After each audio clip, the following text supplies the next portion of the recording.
Hi, and welcome to 9 to 42, the podcast from the team at the Guitar Show UK.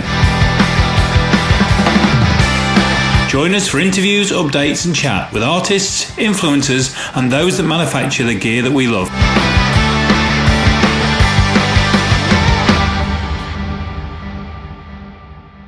Hello and welcome to 9 to 42, the podcast from the guys at the Guitar Show UK. And I am looking at my good friend Jace Hunt on screen as normal, but it's not normal, is it, Jace? Because it's the morning. Oh no, it's horrible, mate. I don't like recording podcasts in the morning.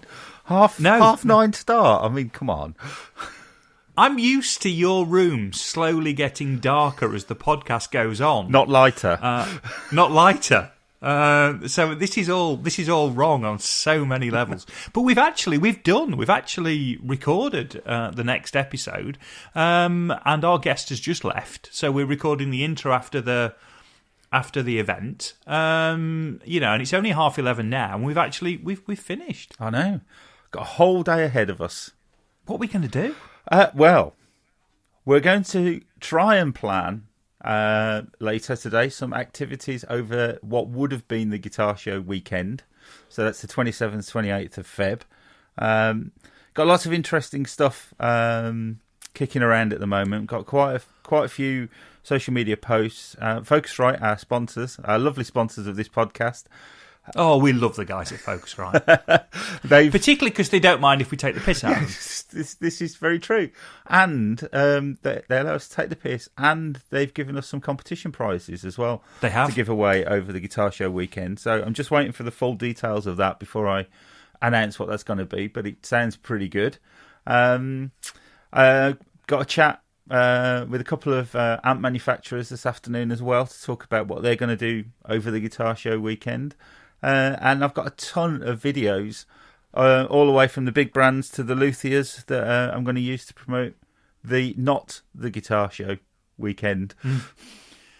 And are we going to say what we're planning, or are we going to leave it? What do you want to do? Do you want to tease it a bit? Well, my original plan was to just sort of like, mark the weekend that I can't do the show by getting a load of footage off my exhibitors from last year's event and stick that up on social media and just kind of go, here's a load of guitar-related stuff. And then it's kind of spiralled a little bit. So we've teamed up with Fair Deal, who are one of the retail sponsors, and they're looking at getting some deals for some discounted gear over that weekend.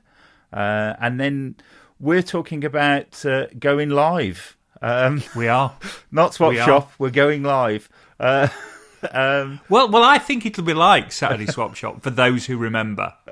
We've got this plan, haven't we, for maybe the Friday and the Saturday night over the weekend to maybe do a bit of a live broadcast. Yeah, and we're trying to do it via Facebook video. But it should be quite good. So we've got a planning meeting for that later, haven't we? We have, which sounds far more impressive than it probably will be.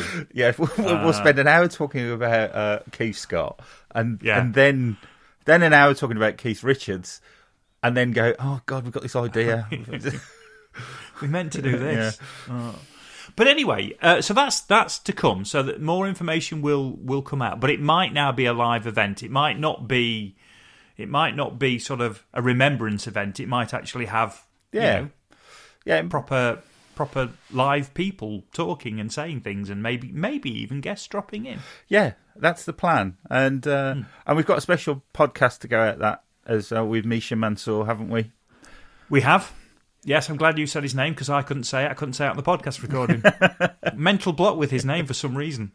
So so that's it. And now here comes Tim from Bare Knuckle. Yes, yeah, we've been chatting to Tim Mills from Bare Knuckle Pickups, haven't we? We have. I've known Tim for, God, I don't know, I suppose 15 years now or something. When I look back now to the first event he did with me, which would have been Music Live at the NEC, his company must have been so young at the time. But I do remember the impact that he had. I remember quite a few of my mates being completely obsessed with getting War Pigs for their guitars. But it was a really nice chat. It was really nice to catch up with him. And good to hear that despite the pandemic, he's been doing incredibly well. Yeah. Well, we covered that. So that's kind of where we start. But it's a really great story. Actually, I found him really. I mean, I met him for the first time this morning, and I found him so engaging and so interesting, and a real refreshing take on how he went about setting up his business and what the kind of ethos behind what he does, particularly the go-to-market ethos, which I think is really, really, really clever and really refreshing. So without any further ado, Ron. We'll get on with that, shall we? And the next voice you will hear, well, it'll be us, but it'll also be Tim Mills from Bare Knuckle.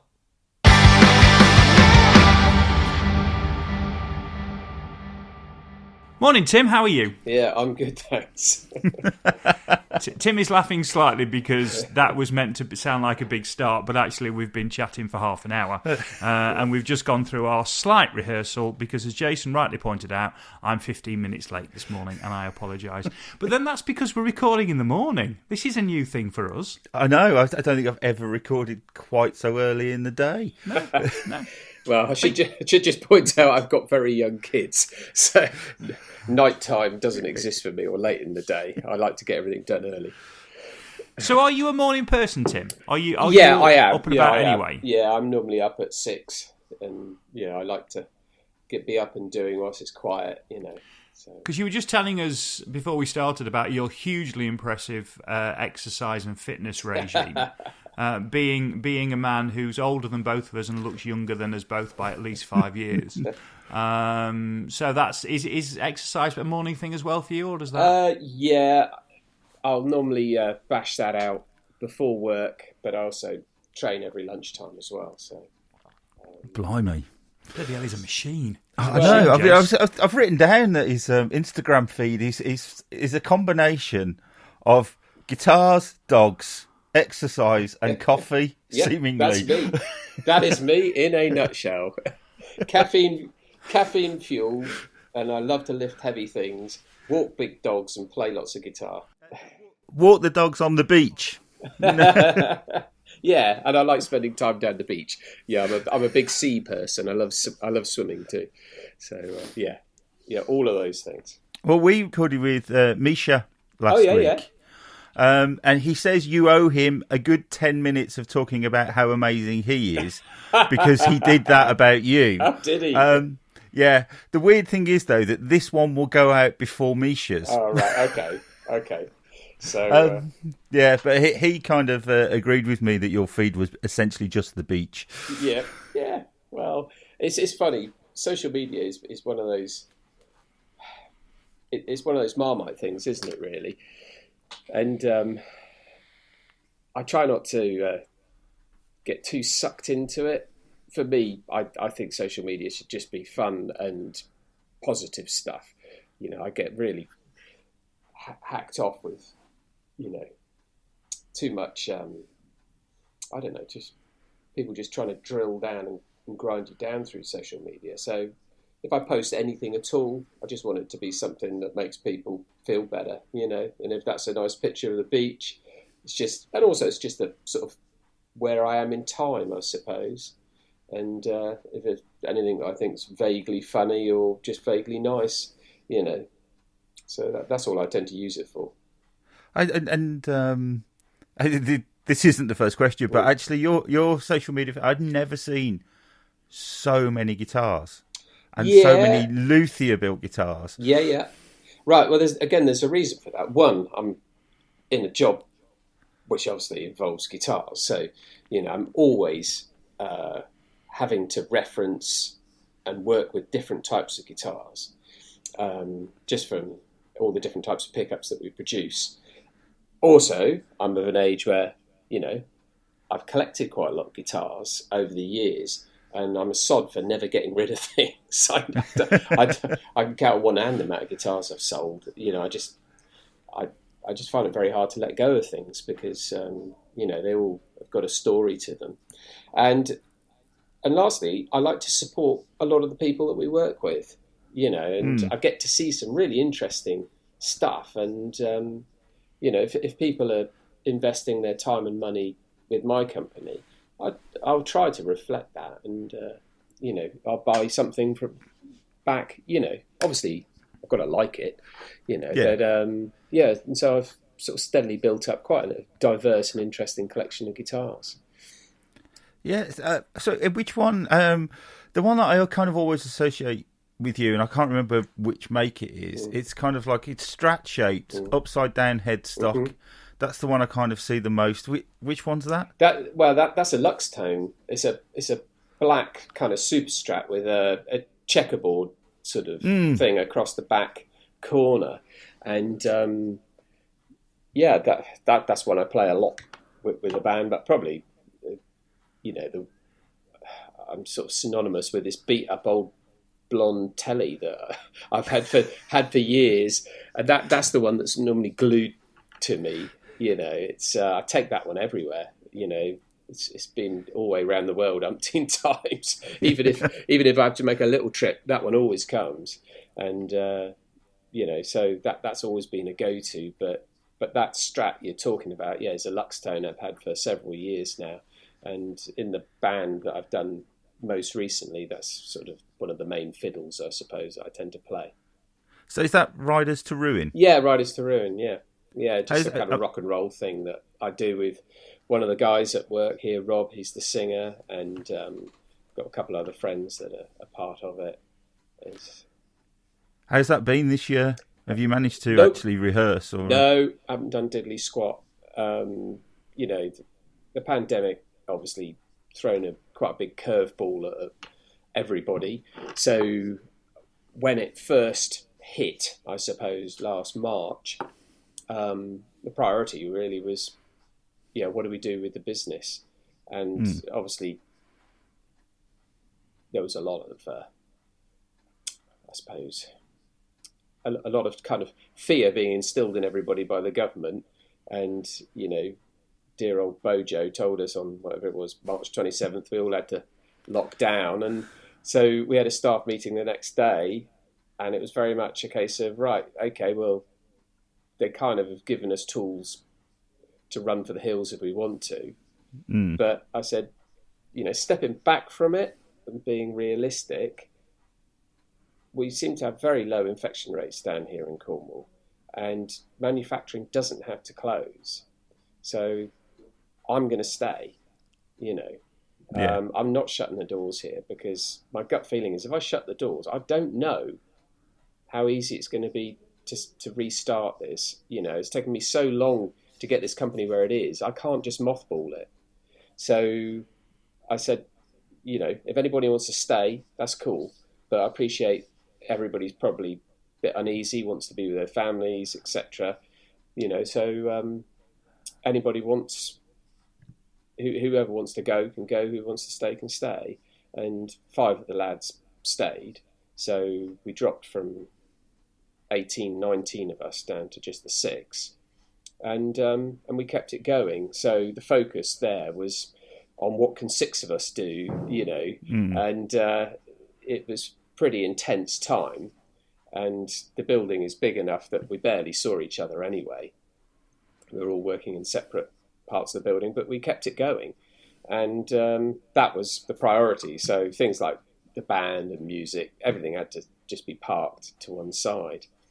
So, but we got through it and quickly started bringing the lads back in, because one of the things that happened was word got round that we were still in business, whereas a lot of the other pickup manufacturers, particularly American ones, have been forced to close. Yeah. They weren't allowed to keep going. So we had a lot of companies coming to us saying, we've got 400 guitars on a production line and no pickups.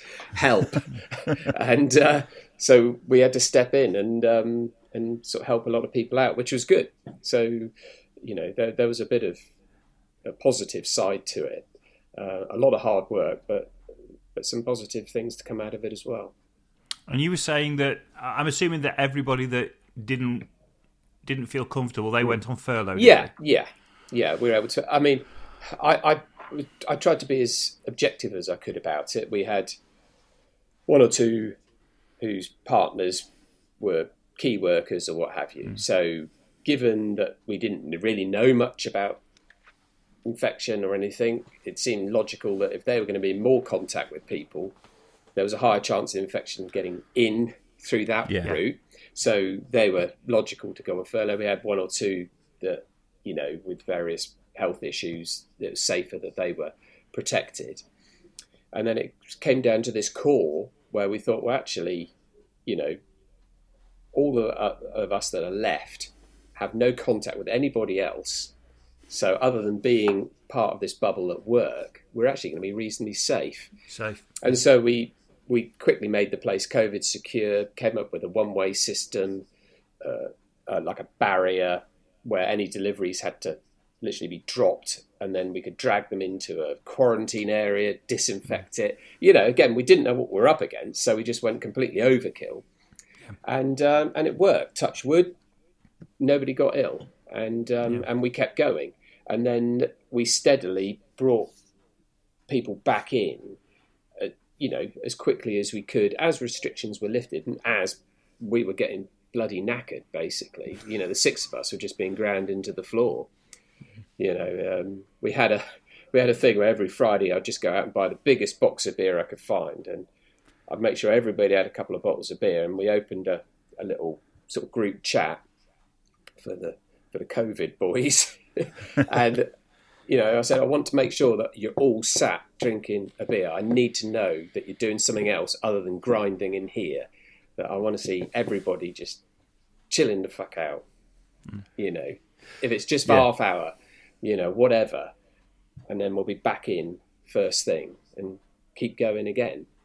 And, because the thing is, right at the beginning, we got everybody was very concerned about things you touched. Yeah. It became about disinfecting everything. And actually, I think what we've probably learned to a certain extent is that aerosol transmission seems to be more prevalent than surface transmission, depending on the surface, obviously. Yeah. So if you were working, in such remote spaces, it probably was a remarkably safe environment. Exactly. And we had a routine of one of the team would disinfect through the building 3 times a day.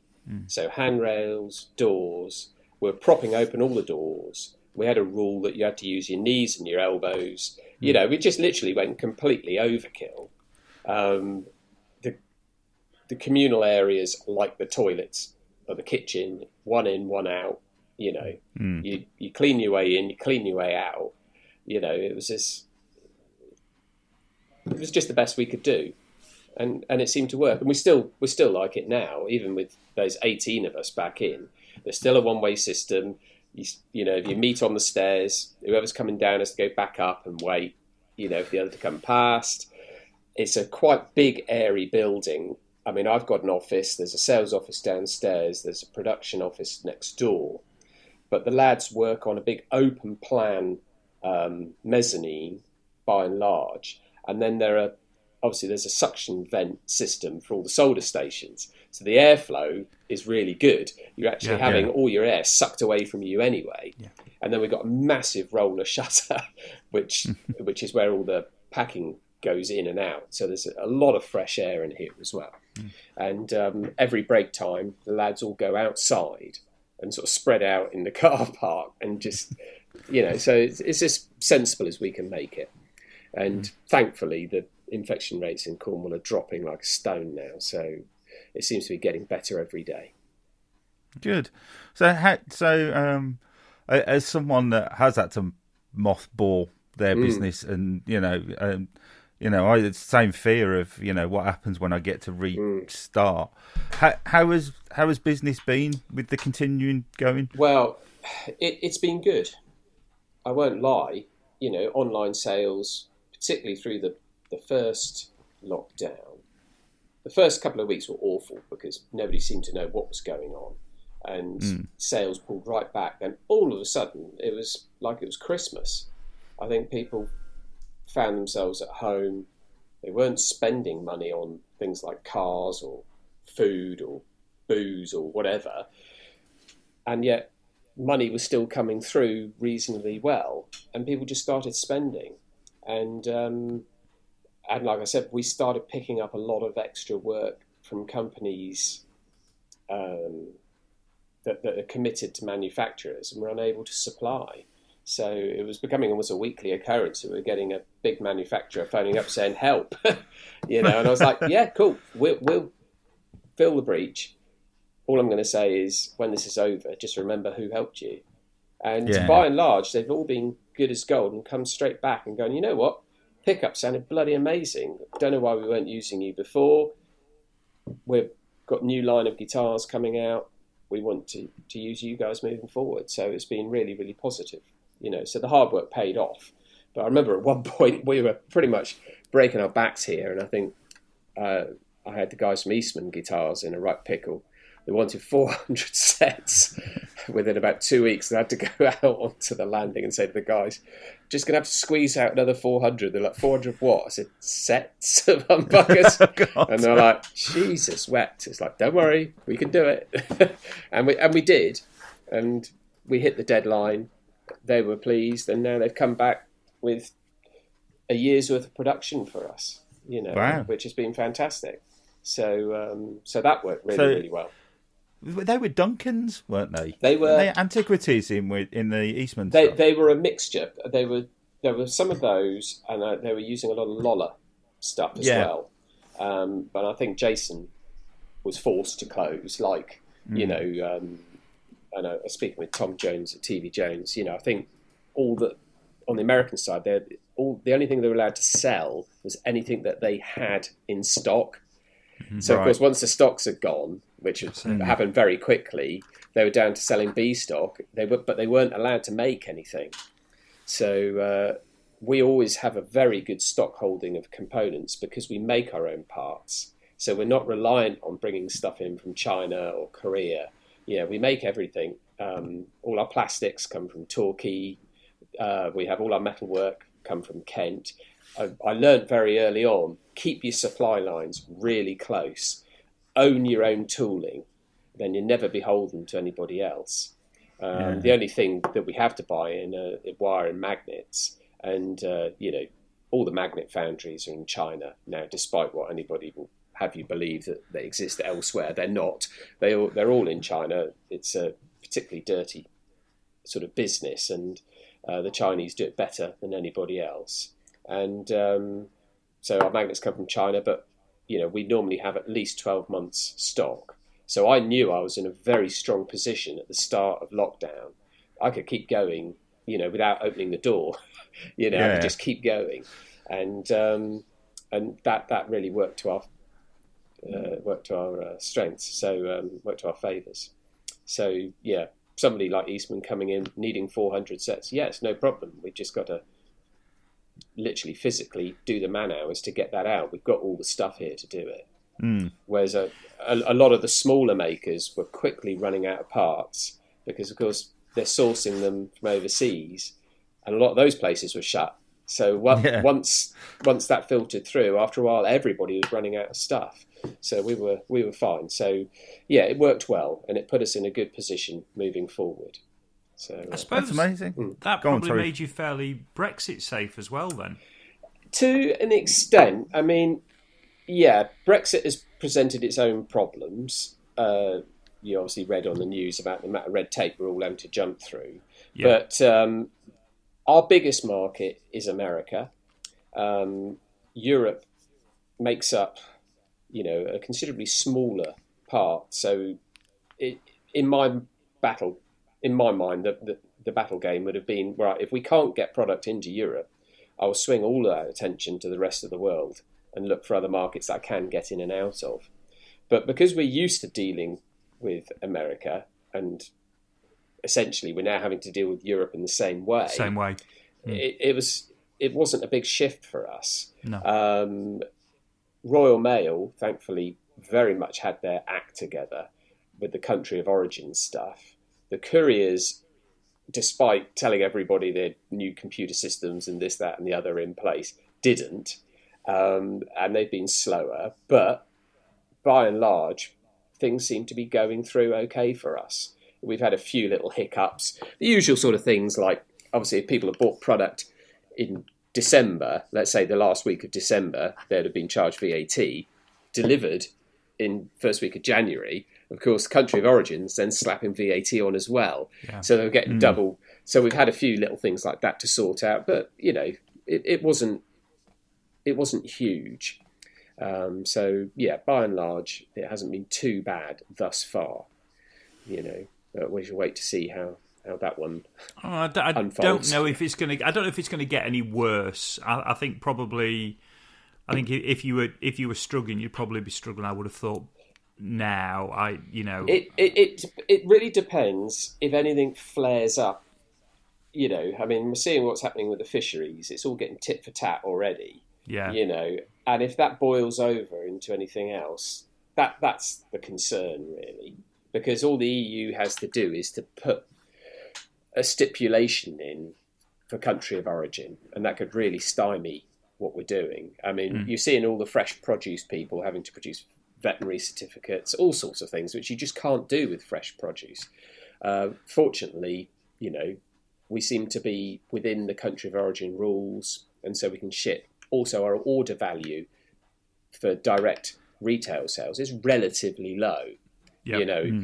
A retail customer will be spending within the several £100 bracket. So we're not talking about huge amounts of VAT or huge amounts of duty if it is getting caught anywhere. And touch wood, thus far it doesn't seem to be. Obviously, we're selling to European guitar makers or music stores. That's a little bit harder and a little bit more of a challenge, but we're working through it.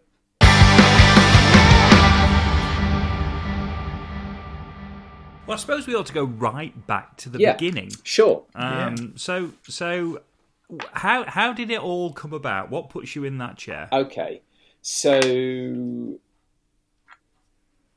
Jason mentioned Elkie Brooks earlier. I suppose that's a good enough starting point. When I was 28, I landed the gig of playing guitar for Elkie Brooks, and that came about because I was living and working in North Devon. I was teaching music for a living, playing in a rock band, and teaching music to sort of put food on the table, really, and strings on my guitar. By happen chance, I got a phone call from Elkie one day wanting me to teach her eldest boy guitar, Jay. So obviously I jumped at it. I knew her. You'd see her around, say hello, sort of thing. And so I went round to the house, got on okay, and she sort of insisted on interviewing me before she let me sort of get stuck in teaching. But anyway, I got on well with Jay, and after, I don't know, it must have been about 4 or 5 months, she just, as I was leaving one day, she said, "Next week, would you mind sort of putting some guitar down in the studio for us for a track?" And I was like, "Yeah, sure, it's no problem."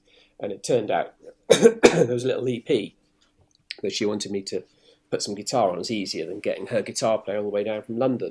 And it kind of started like that, really. So I bashed out that EP. And then when we finished, her husband said to her, we should really get Tim in the band. And I was like, oh, wow, that'd be cool. But didn't really think any more of it. And about a year later, they asked me to do an album with them, which I duly did. And they said, "We'd like you to go on tour supporting the album." So I was like, great, okay. Again, nothing seemed to happen much for a couple of months after that. So I kind of put it out of my mind and thought, well, it probably won't happen. They're probably, it's one of those things. They're probably still going to use their old guitar player. Anyway, this cassette came through the letterbox with a handwritten note from Elkie: "Learn this lot, see you in 2 weeks." And this is back in the day when we still did cassettes, you see. Yeah. So, and there was 24 songs on it. I thought, oh shit, this is going to happen then. And so I had a fortnight to learn these songs, and then I was in a production rehearsal with Elkie, and it was all a little bit embarrassing because the rock band I played with, out of the blue, landed a massive support slot at Shepherd's Bush Empire the day production rehearsals were supposed to start. And I was desperate to do this gig. And so I thought, I'm going to just chance my neck. So I went round and saw her and said, look, is there any way you'll let me do this gig? And she said, how important is it to you? I said, just really important. I said, look, if I do this one, you've got me then for the next couple of months. So she said, right, you go do that gig. She said, you own it. She said, but the next morning, you're going to be in rehearsal at 9 o'clock sharp. And so I drove all the way up to London, did the gig, got straight in the car, put her cassette back in again, drove all the way home through the night, and was in rehearsal for 9 o'clock the next day. And she held up rehearsals by one day, which was quite a thing considering all the other musos and stuff were there. And that's how that started. A couple of weeks of production rehearsal and I was off on tour with her. And so where was that? That was early 90s. So I spent most of the 90s recording and touring with Elkie, which is great fun. Come sort of 2000, by this time my first son was born, and I'm struggling a little bit with being on the road quite so much, because it could be cumulatively anything up to 6 months of a year. You know, if you added up all the small little tours we'd do, a lot of the corporate stuff we were doing, as well as the big tours. So normally do at least 1-2 month stretch, you know, plus a lot of additional work. And I remember looking out one night, my son was at this show. It was a reasonably local show, and he was on the follow spot gantry. And back then, you know, the bus drivers or lorry drivers would often do the follow spot, earn a couple extra quid. And this guy, a friend of mine called Matt, and we were playing, and I suddenly saw this mag light come on by the follow spot, and he was holding it over my son's head, and I saw him pull himself up on Matt's legs, and that I was sort of playing, and I was sort of looking at this, and I was just like, you know, I'm not sure I want him to grow up like that, you know, with this distance between us almost. There's like an audience between us. And so I called it a day after that tour. And I just sort of went back to teaching music, and by this time I was involved in martial arts.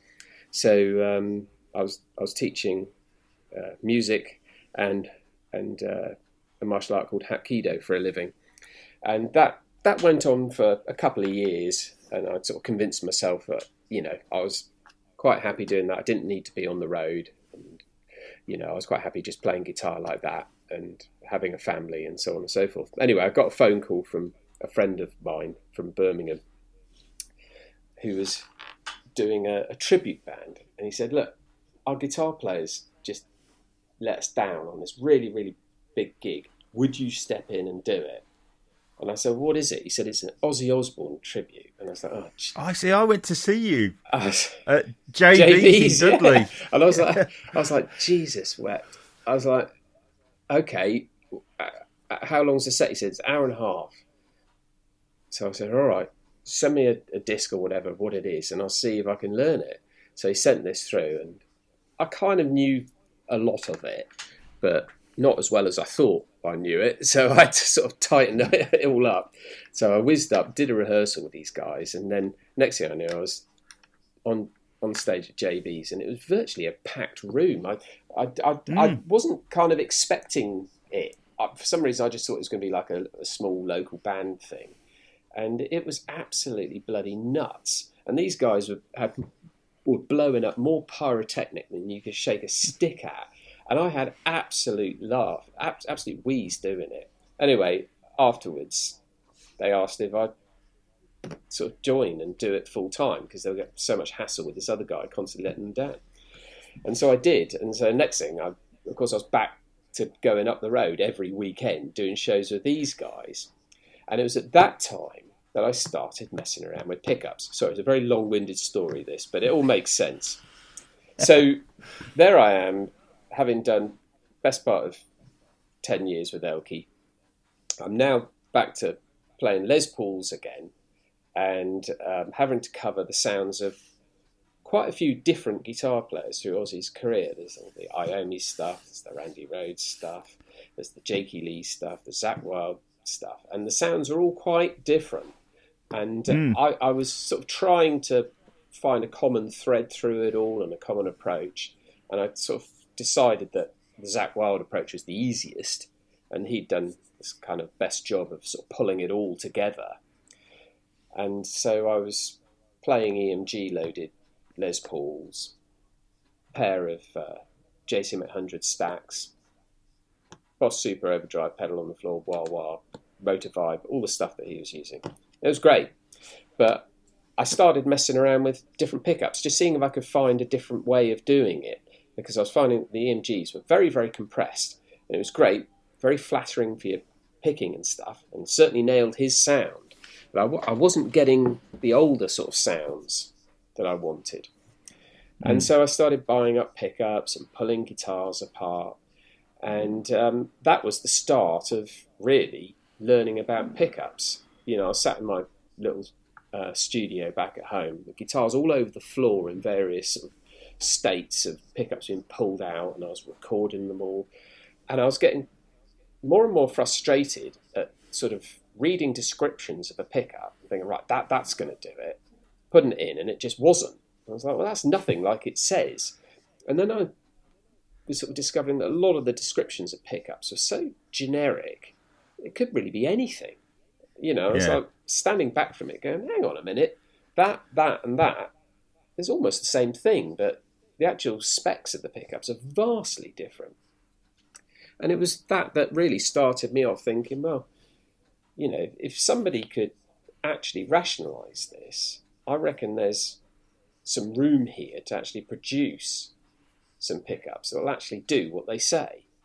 If I can actually find a way of making the pickup that does the sound that I can go, this will do that, people would have the confidence to buy it. And that's kind of where the germ of the idea started. I thought, well, maybe I do 3, maybe 4 pickups that cover, you know, the kind of vintage hot and the sort of medium and high output sort of levels. If I can get those bang on, I reckon this could have legs.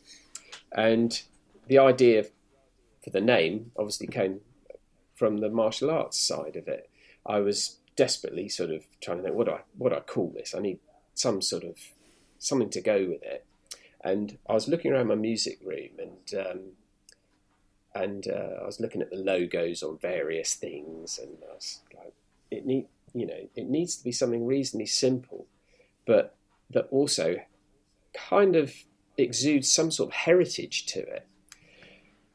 And I was like, right, play guitar with your hands, martial arts, fighting, it's hands. I kept coming back to my hands the whole time. And then some, you know, the idea was like knuckle duster. I was like, oh no, that's a sort of that's something you wallop somebody with. That's not necessarily your bare hands. And I'm like, hang on, bare hands, bare knuckle.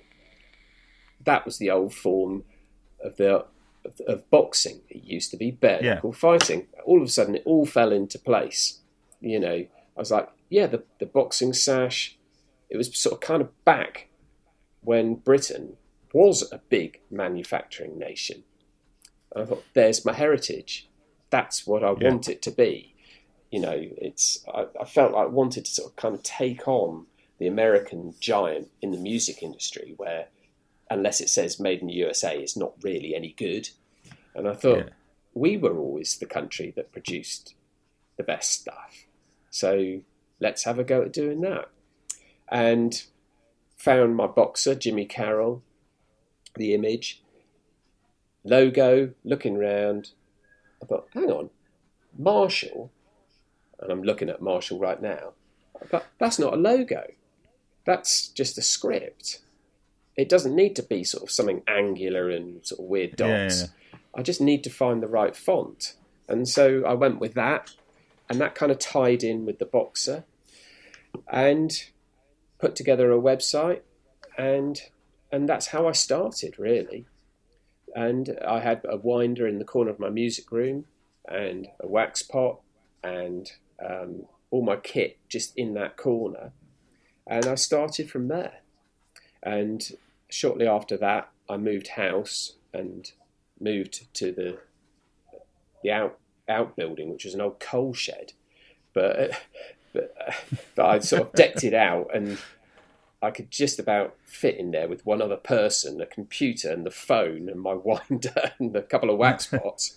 And I spent a year in there making pickups before we then moved down to Cornwall, where I've got my first bigger workshop, which was a big sort of wooden building out in the corner of the garden. And Bare Knuckle existed there for at least 10 years, sort of adding on various bits to this sort of this wooden building. It was almost like a shanty town by the time we finished it. And and then we moved from there pretty much via a small farm that we rented for an interim year whilst we were waiting for this to be built, and then we ended up here. So that was the sort of evolution of the business. But it was really through my own curiosity and also the fact that I was looking at it from a guitar playing point of view. I was trying to look at what was frustrating me about pickups at that time. There was lots of great pickups around, but they all just seemed to be presented in the wrong way. I completely agree. It must be 25 years ago. I'd got an Epiphone Dot, and the Dot was fine. The pickups were awful. Bridge was awful. So I ended up getting Graphtec saddles put on it because it broke a string every other day, sort of thing. And I took it along to a guy that I use in Birmingham, Joe, and said, I need new pickups. These pickups are dead. And he said, well, any idea? And I was like, no. And he gave me, I think it was a Duncan catalogue that was the thickness of a book with descriptions that, like you say, were just so generic. Yeah. At the end of it, I was like, he gave it to me. He went, read this, come back and tell me what pickups you want. And I took it on holiday. It was so big. I sat on a sunbed reading this thing. And I sort of marked probably about 20 different pickups of what I want. And I got back and I was like, honestly, Joe, I have no idea what I want. This is so confusing. And he went, what type of music do you play? And I went, it's kind of like the Rolling Stones. And he went, all right, we'll put a 59 and a JB in then. And it was like, it was just a nightmare. Yeah. And the other thing I noticed was that some of the manufacturers were just using sort of weird numbers and things for the pickups. And I was like, what does that mean? That's not telling me anything about it at all. And I thought, if I can name the pickups that will at least give you some sort of, in your mind's ear, put you in a ballpark of where that sound is, that's a good start. Yeah. And then if I can describe it in a way that just makes sense, not use generic terms, and really get behind the applications and the suitability of it, then I can start putting people with the right pickups. I've always said that there's no such thing as a shit pickup. All pickups will make a great sound. You just got to put the right one with the right player. So if you go and give a high gain ceramic pickup to a jazz player, he's not going to be satisfied. He's going to have a really compressed tone with no mid-range in it, and he'll really, really struggle. And he'll say, that's a shit pickup. Well, it's not, because if we give it to this metal dude over here, he's going to be in absolute heaven with that. And it's going to do exactly what he wants. And so it's about marrying things up. So I invested a lot of time initially in talking with my customers, just trying to get inside their playing. Tell me about how you play. Tell me about how you really play. We always had this sort of in-joke of sort of, well, I play a technical metal and jazz. Well, hang on a minute. That's two totally different genres. Which is it? Are you a jazz musician? or are you, and you have to get inside what people actually mean. What they're really getting at is that a requirement for clean ambient tones, and that's different to playing jazz. Jazz is, a very specific genre of music, and you need to approach it totally differently than you would to a technical rock or metal player. And it's about finding out what people really do play and what they really want from their instrument. And then you need to know about the instrument, quite detailed things about the instrument and their rig as well. What's the rest of the signal chain? Let's have the whole story, and then let's try and get you with the right pickup, and that really did work. Spending all that time. That's something we still do today. Myself, I've got Ben and Tim downstairs as well. So through social media, messaging, emails are golden. Direct contact on the phone. We all say, look, just talk to us. We'd rather talk, find out. Don't just look at the website and think, oh, cracky, there's a lot of information. I'm still not sure. Get in touch with us. The lads even have a shift pattern for manning our live chat to try to keep it as 24 hours as possible, so that you can always get hold of one of us and, talk through, get the right pickup. I suppose it's difficult, isn't it? If one of your biggest markets is the States, it's the time delay. People are messaging you at 3 a.m. in the morning, and we still try to respond, whether it's Saturdays, Saturday nights, Sundays, whatever. There's always one of us somewhere that you can get in touch with. It's last thing I do before I go to bed is I'm often going through, direct messages and stuff, just making sure everybody's been taken care of. It's really, really important, and especially with the speed things happen these days because of the internet. You can't leave somebody for 2 or 3 days and go, I'll get back to them, don't worry. No. They need that answer quickly, because right at that moment in time, they are desperate for something to give them the lift in inspiration to keep going with their musical instrument. And you've got to drill into that straight away and help them out and try to give them something, because they make them go, bloody hell, I haven't put my guitar down for hours now. And it's like, great, that's exactly what we wanted, because now you're making music again, you're reconnected with your instrument, you're away. And that's as big a part of what we do as about producing specific tones.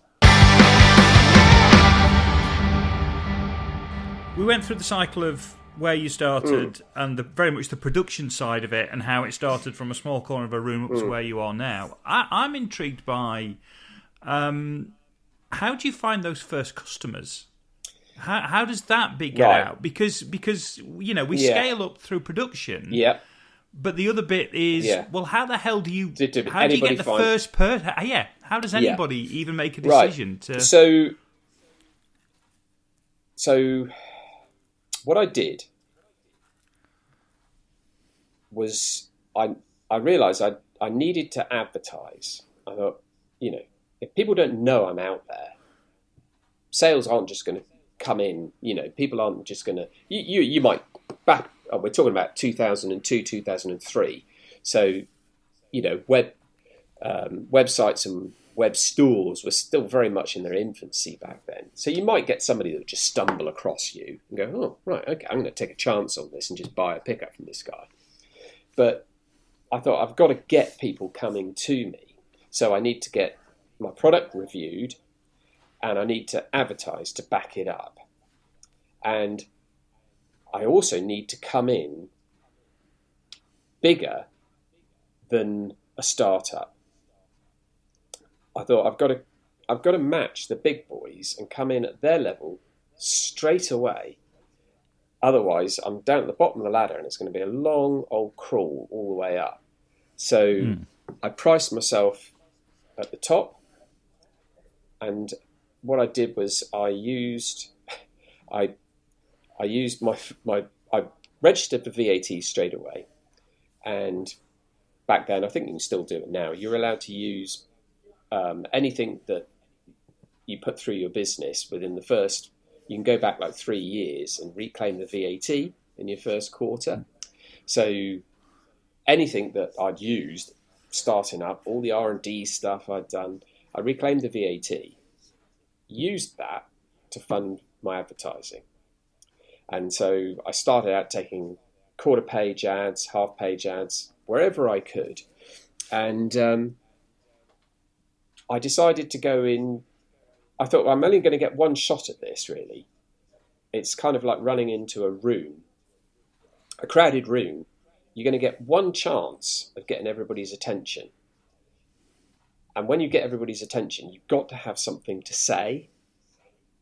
Otherwise, they'll just go back to talking to all the other people in the room, and you've lost your chance. So I decided that I really needed to throw the gauntlet down. And so I laid out my adverts, and I just put this little strap line in that said, if putting a bare knuckle pickup into your guitar won't make you and your guitar sound better, nothing will. I'm just going to leave it at that. It's a do or die thing. I thought I've got to find out, has this got legs, or am I wasting my time? Yeah. And I think it was so contentious that people were like, well, either this guy's completely stupid or he really does believe and know what he's talking about. And luckily, it was the latter. And it just worked. And very soon after that, a couple of guitar magazines got in touch, a couple of interviews. And then I scored my first big review in Guitarist, got a decent gold award for a couple of products, and it just skyrocketed. And just like, damn, there we go. So that paid off, It could have gone the other way, but it didn't. So yeah, I think there's you only ever hear of the companies that have succeeded going that way, but I think that when you start a business, you have to take huge risks, don't you? It and for me, I suppose there's part of me that's a bit impatient. I thought I just need to get this pain bit out the way. I need to know if people are going to buy in to this brand and the way that I'm doing it. Otherwise, there's no point. You don't want to be pushing treacle up a hill. It's if it's wrong, I need to know now, and then I can stop, regroup, and figure out a different way of doing it. But I was so convinced the way that everything had stacked up and the way all the ideas had come so organically. I thought, I'm rolling along with this. I'm sure other people will as well, and they did. The approach, the way I named things, the way I described things, the actual imagery, the fact that I based it all on the things that I obsessed about as a guitar player. So I felt I was coming from the same place as other guitar players. I wasn't trying to come at it at a really weird angle. I was like, I know what bothers you. It bothers me too. But these are all the nice details that we all geek out about. Here it all is. And I can talk you through it all and what each bit does, and we can all get excited about it, and we can hopefully all go off better guitar players in the end because we're going to spend more time playing. And at the end of the day, whatever piece of equipment you buy, the thing that is going to make you sound better is you spending more time on it. If you don't ever pick up your guitar, it ain't going to sound any good, is it? So you've got to have that thing that makes you want to engage with the instrument. The more you engage, hey, I'm getting better at guitar. Well, what a surprise! You're practicing, but it has to be that. And I say to a lot of our artists when we do a signature product, like Misha, for instance, I said what we're really trying to do here, rather than make them sound like you, is inspire them to pick up their instrument and make music. And if they do that, using you as a conduit, well, then we've done our job. We're getting more people playing for longer. They're becoming better players because they're doing it because we're giving them confidence. We're saying, look, this is a product we've developed together. We think it's great. It does these range of sounds. You can put it in your guitar. You can just get going because it's the right thing for this type of music. Great. Decision made. That's the worst bit. Nobody likes making a decision. If you can get them over that bit, you can say, look, don't worry. Well, I've thought this out. this one here, it's going to do it for you. I'm 100%. And these are the reasons behind it. They're going to go, fantastic. Thank God for that. I don't have to worry. So you build up your business with Joe Public buying products. And then I think, was the first sort of endorsed product, was that Steve Stevens?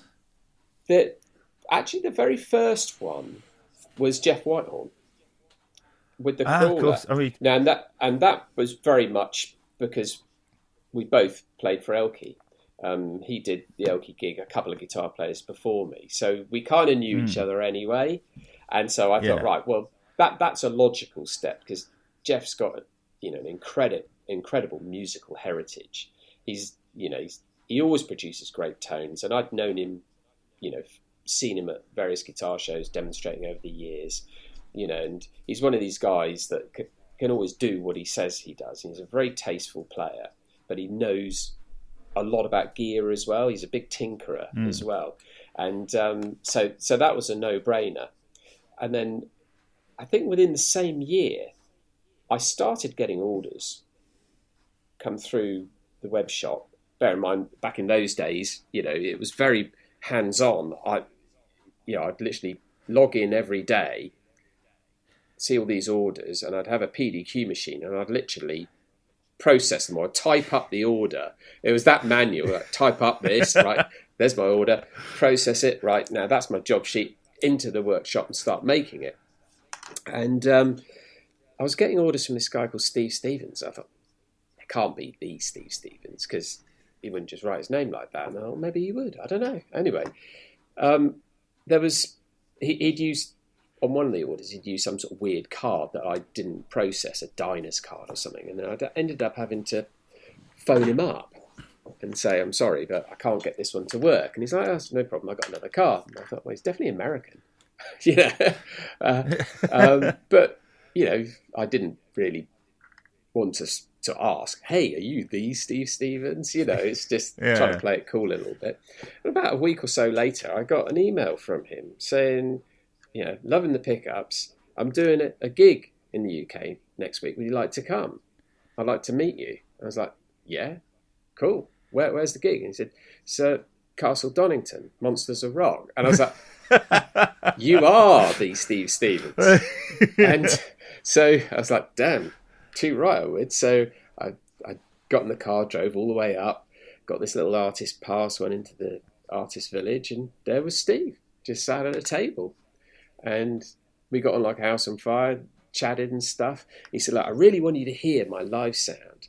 He said, so when the gig starts, you come up the ramp with us and you just stand my side of the stage. And he said, I'll get my tech just to angle the back line in to you so you can hear it. And I was like, yeah, but I think there's probably about 70,000 people in front would probably like to hear it as well. He's like, don't worry, that's taken care of. So I went up and met his tech after that, before the show started. And he said, I'll just tilt it in a little bit. He said, but it's going to be loud, I'm telling you, because he says Steve's old school. He likes plenty of volume coming out of this. And then showtime came, and sure enough, Steve said, come on, you walk up with us. And I walked up the gangplank with them, in through the curtains, and then watched them play for about an hour and a half. And it was during that day that we discussed doing a signature pickup, seeing if we could sort of drill into it. And he was on the Devil's Playground tour then, that just started. And so throughout that year, we were sort of sending pickups backwards and forth. And whenever they flew into the UK, did a show, I'd drive up and see him and we'd just tinker around at it. And we came up with the Rebel Yell pickups. And so that's where that one started. So yeah, that was really exciting. And we've been good friends ever since, and it's been a really good thing. Cool, I suppose, and then it follows. I mean, looking at the other artists, of which there's hundreds on your website, but I picked these out. First one, Bruce Dickinson, because Bruce. we did a double podcast with Bruce before Christmas, only because he yacked on for so long that we had to cut it in half. And there's Matt Bellamy and Johnny Marr. Cause was the Johnny Marr the thing that got You into Fender? Yeah. So the guy that looks after Johnny's guitars is a guy called Bill Puplet. Bill is kind of like Fetler to the stars, if you like. He's an incredible guitar maker, but he also looks after a lot of very famous people's guitars, of people like Mark Knopfler, people like that, and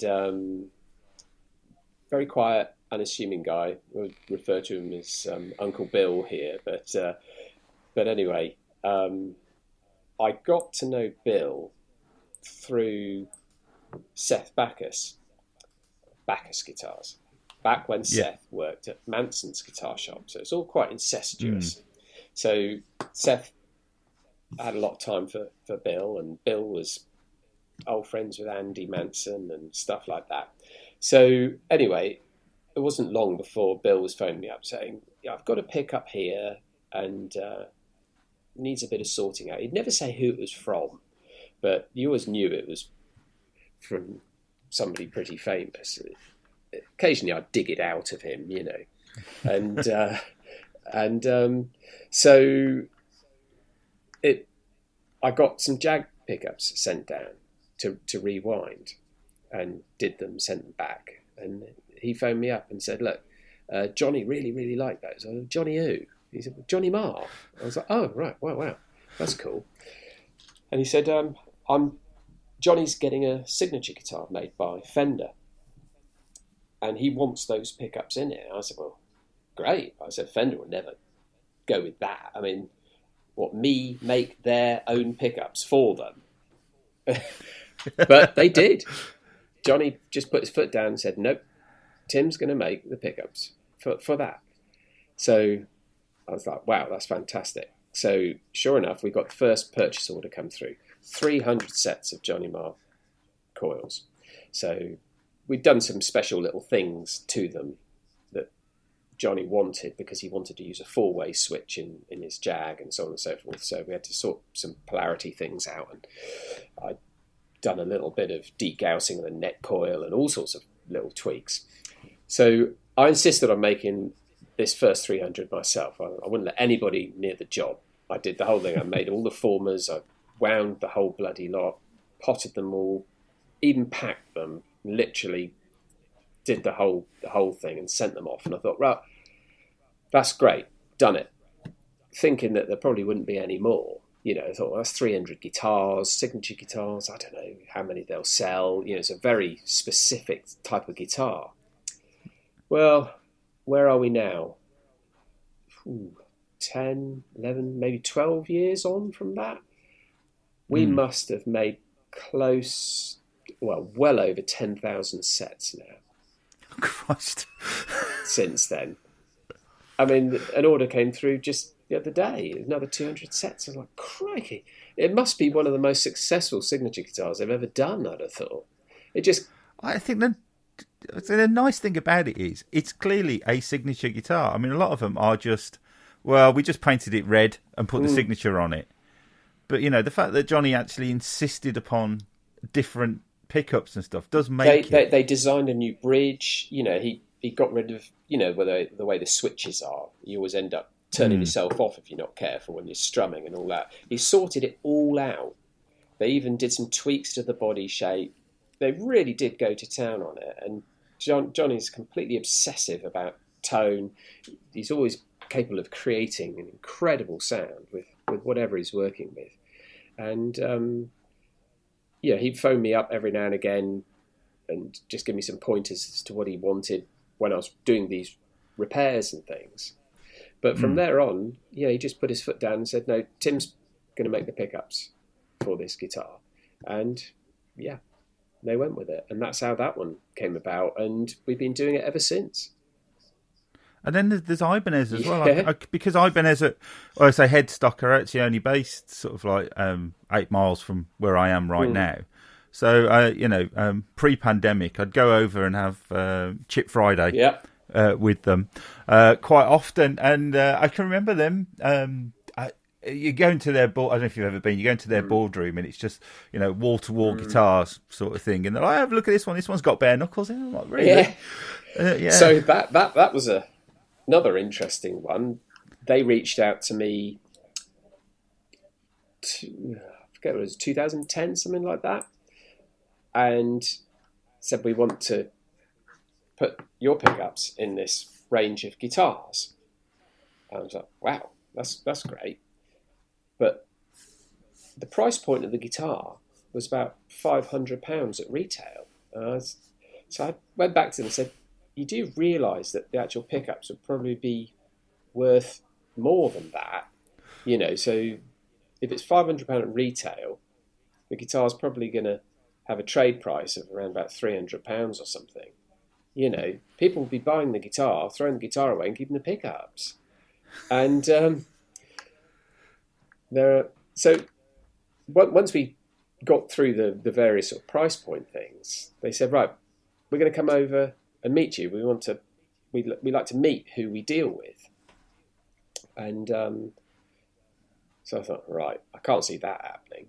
I said, "I'm in Cornwall. I'm rural Cornwall, They're like, "Fine, it's okay. We'll fly to London and we'll find our way." And I was like, "Right, okay." Well, sure enough, on the day they said they'd appear, I was out in the lane, out in rural Cornwall, out in Constantine, where we used to work, and these two dudes walking up the road. I was like, "Damn, you found it." And they came up and we shook hands and exchanged business cards, and they said, "We just had a very acceptable soup in the pub." And I was like, "Right, wow."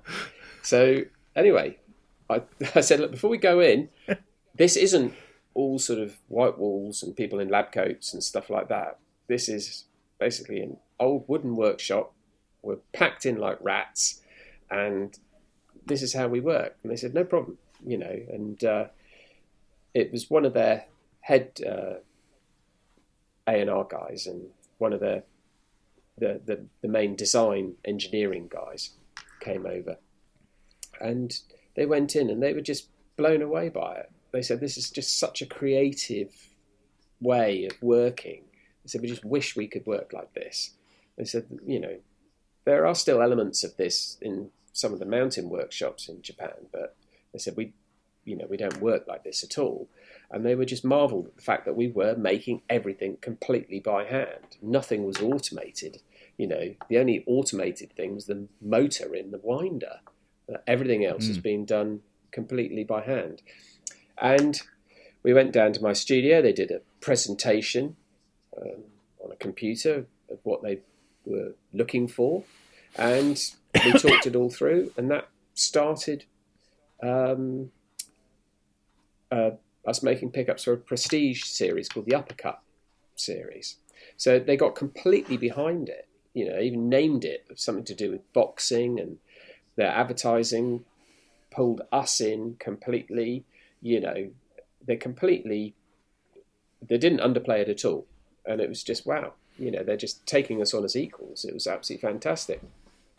So that ran for a couple of years. And I got back in touch with them and said, "Was that successful?" And they were like, "It was really successful." And I said, "Well, not being funny, but we're in business. Let's do it again.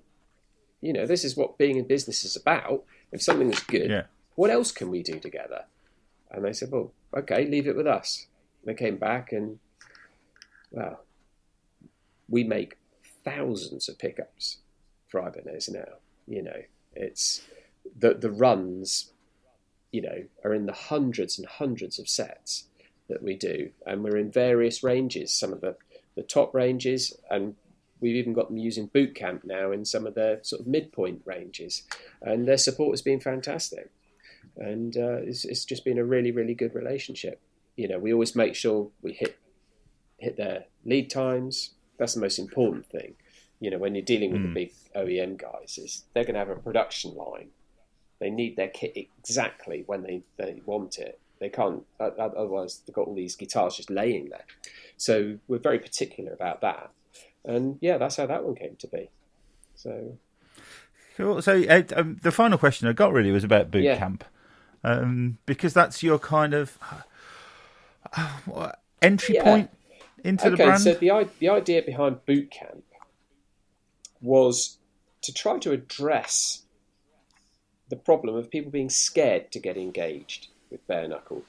I felt a few years ago that we got to a stage where we could almost be viewed as maybe being not elitist, but you had to be really good to use bare knuckle, and that was kind of going against what I started from.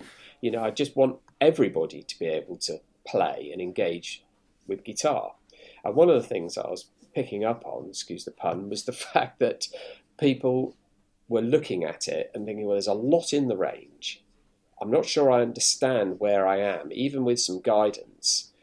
And I don't know if I'm worth this. So I thought, what I need is a foundation product, really. Something that welcomes you into the family, takes care of a lot of the decisions, and simplifies it. Let's just get you in, get you going. Also, you know, a lot of professional players don't really want to have all the wonderful custom finishes. Like, I just need, you know, a medium output, whatever voiced pickup. I don't care what the colour is, you know, give me in black, you know. So I thought, right, that's where boot camp came from.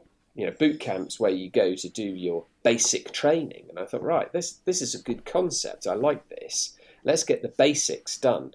So I thought, humbuckers, strats, tellies, P90s. Most people could probably identify, just looking at the guitar, have I got that one, that one, that one, or that one? Okay, first decision made. Done. Okay, I've got humbuckers. Right.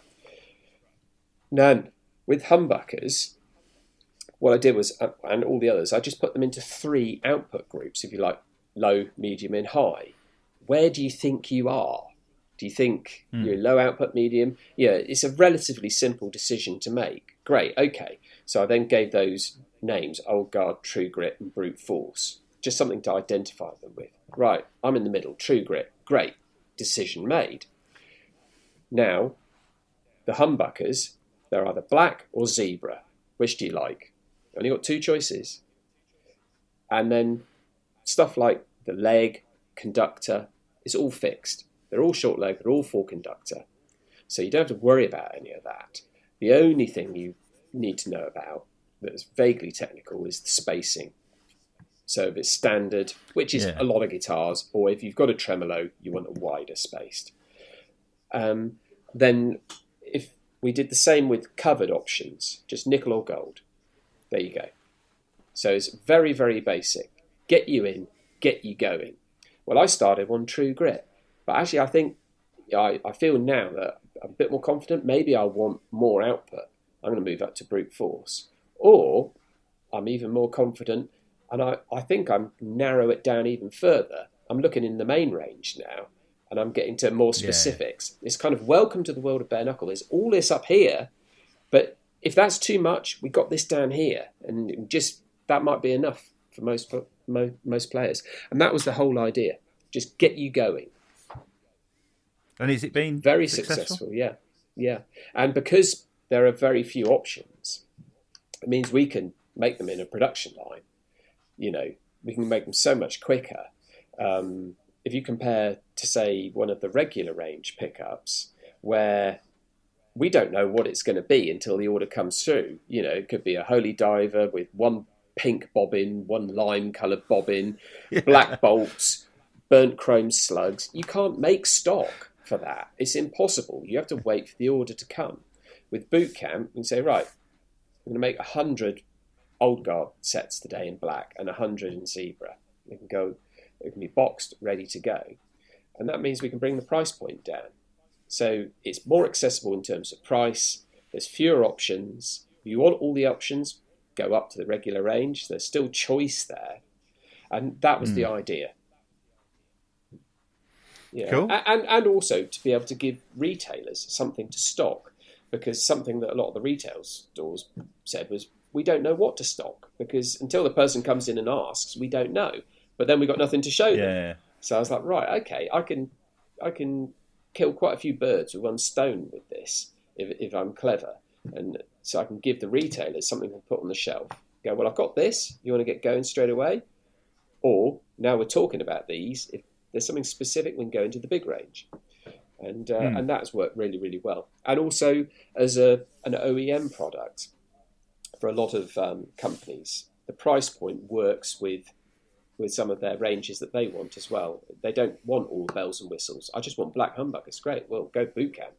They're great sounding pickups. It's all the same components. It's still me and the boys making them. Same winders, same everything. It's 100% bare knuckle. It's just I've taken away a lot of the choices, and just stripped it down to just doing what it says. Awesome.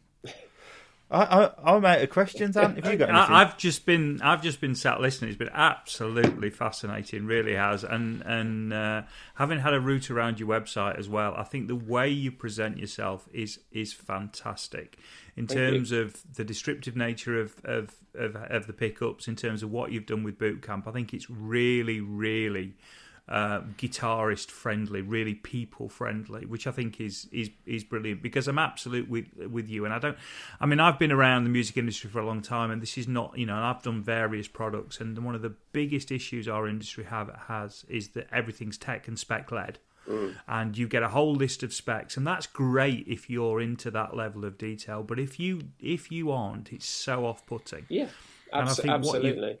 I think what you've done is just so refreshing, and I think it's exactly the way it should be. Yeah. And by linking to songs or by linking to artists, that's the bit. Most people, if you ask them, they'll tell you who they want to sound like or what song they want to sound like. That's their reference points. And I think to take that on board is just amazing. So I've just literally kicked back down a great list. To be honest, I think it's been great. It's just been, I've been like the guy who's got to listen to the podcast first. So it's been fab. I think what would be really nice, and hopefully we can do this on a different day, would be to get you on with one of the artists that you've worked with. Oh yeah, and cool. Talk through that collaboration. I think that would be absolutely fantastic. Yeah, something like the journey that Misha and I went on. He was, when it came to doing a signature product, it was very different to working with Steve. Steve was touring so hard at the time. It was literally a case of, right, he's in the UK. I'd have to drive to a venue, and we'd talk backstage, work on a guitar or what have you. The rest of the time, Steve's very hands-on as well. He's good at his own teching, so I could send him stuff and he could do it.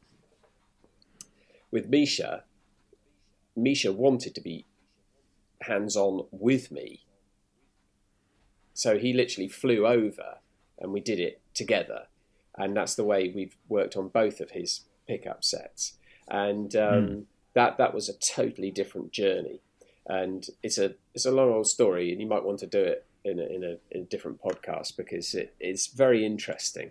And subsequently then rolled that out with Rabea and Josh from North Lane and all these other guys. But doing it, face to face, is a lot of fun. It really is. Well, I think we'll definitely revisit that, because I think that would make a fascinating, to do something that specific with somebody you've worked with, I think would be great. So if you can find us a bit of time in the future, I think we'll pursue that one. Yeah, certainly. I'm sure in your podcast with Misha, he probably explains a little bit of what he went through with us. Yeah. It was it was really funny. I don't think that Misha quite expected the podcast that he got. I think the first question was about the petition for him to present Top Gear, and it descended from there. Really, he would have loved that. Oh dear! Right, well, listen, Tim, that has been brilliant. Thank you very much. No worries at all. And of course, bear in mind, for the first time ever, we've recorded at 9:30 in the morning. We can all go about our day now, can't we? I'm not used to finishing at 9:42 and still having the day left. No, you go back out running now, you see. It's a bit warm. Oh, well, hang on a minute. That's not going to happen. Anytime soon. Tim, it's been brilliant. Thank you very much. Well, thanks for having me on. Thank you very much for your time. Jace, lovely to see you. And we'll see everybody again very soon. Cool beans.